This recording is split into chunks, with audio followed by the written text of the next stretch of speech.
Fentuo, you're back. We will not do sports now because you just don't do games. But I'm stuck in traffic every day.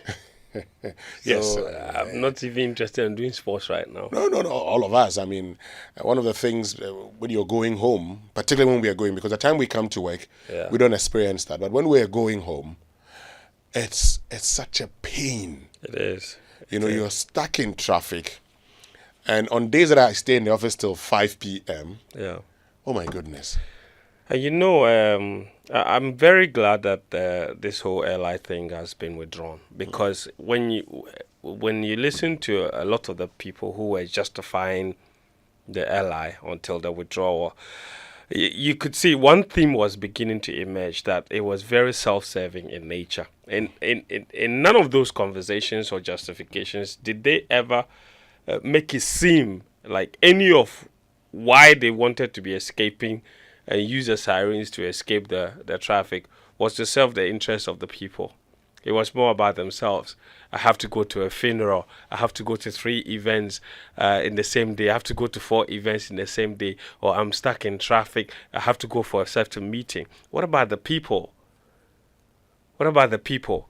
Because you want to escape the traffic and go away. What about the people who are stuck in it? What is your plan for them? Because that's literally your job. You're supposed to come up with ideas that can help because nobody likes to be stuck in traffic. Not at So all. when you find a way to circumvent the situation and make it comfortable for yourself, what about the people you're serving? And so sometimes you feel like our leaders have it the other way around. Instead of actually serving the people, they want the people to serve them. And that's not how leadership is because you're elected into office and the election is not compulsory. You put yourself forward and said, I want to come and serve you. So everything you do has to be in service to the very people that have elected you into power. You're not a chief, you're not a king.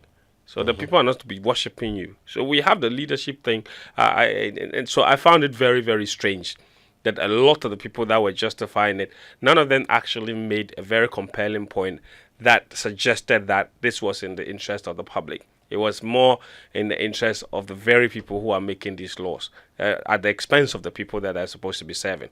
Having said that, I genuinely think that, the transport situation, the traffic situation in this city, look, I think we all admit that Accra is very choked.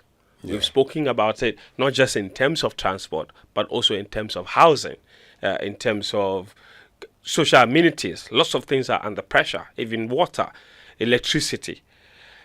I think that we are at a point in this country where I think we're just too comfortable with where we find ourselves, and nobody wants to think outside the box, even though they know exactly what they have to do. Nobody's willing to take the risk and do it, perhaps because they feel they don't have time, maybe because they think they don't have resources, maybe because they think for whatever reason, I don't think people want to commit to doing what will benefit the country long term. Then I say this because, for example, I think for the longest time we've known that one of the biggest solutions to the traffic situation in this country is to build an alternative transport system in the city other than just cars. So what's happened to our railway system? Why do we have a railway ministry? And for all these years, all we've had for the railway ministry is that, that in terms of intracity transport, is what comes from Tema to Accra Central. I was one of those people who was very excited about the whole idea of the SkyTrain. What became of it?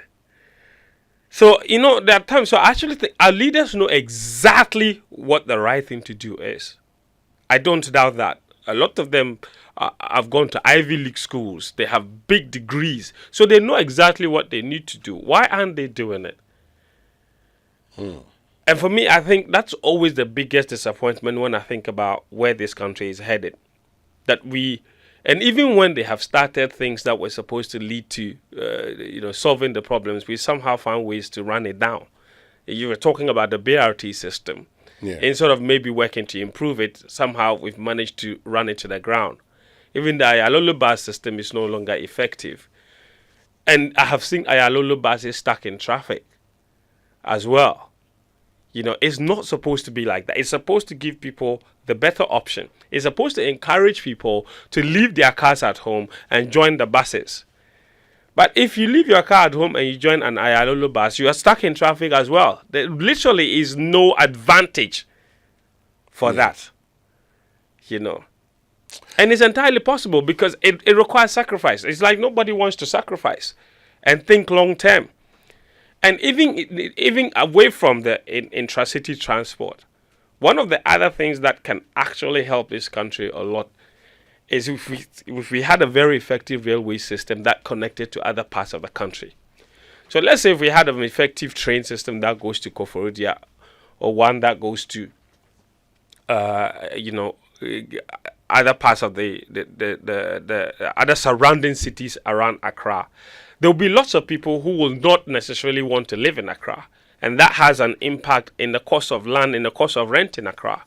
Because if you live somewhere in Koforidua, you live in Nkoko, and you have a train system that can get here in 45 minutes or in 30 minutes, you don't need to be struggling and fighting landlords to build a house in Kaswa, do you? No, you don't or have to be fighting landlords, and fighting langas to be building a house in Dowinya or Afenya. You wouldn't need that.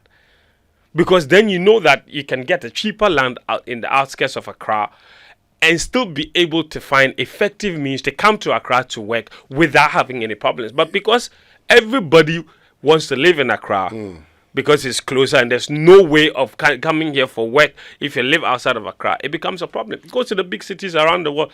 Most of the people who work in the cities don't live in the cities. You know what, Fentuo? That definitely is an ongoing conversation. But today, a lot of people prefer to fly to Kumasi and Tamale instead of driving.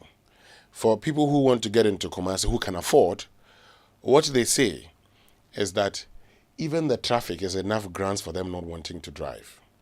But they also are scared of the road. Yes. But this is the point. So for those who have the funds, they prefer to fly. If we had a proper rail system in place, I tell you what, a lot of us would have joined.